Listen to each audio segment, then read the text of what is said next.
Zebra keksi edirəm. Qaba 2 stəkan şəkər tozu əlavə edirəm.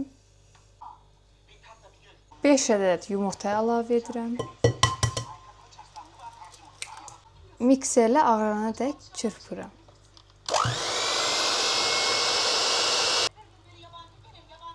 Üzərinə 1 stəkan süd əlavə edirəm.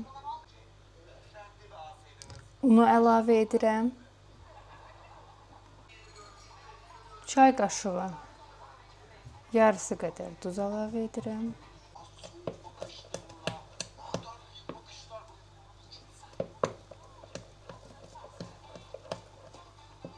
$125 ml duru yağı əlavə edirəm. 1 paket vanilin əlavə edirəm.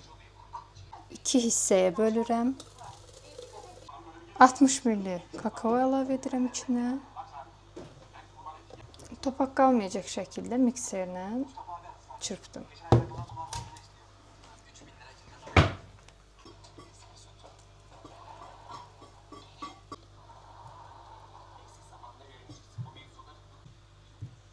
%180 dərəcəlik sobada yarım saat bişiririk. Zebra keksimiz hazırdır. Qəlbindən çıxarıram.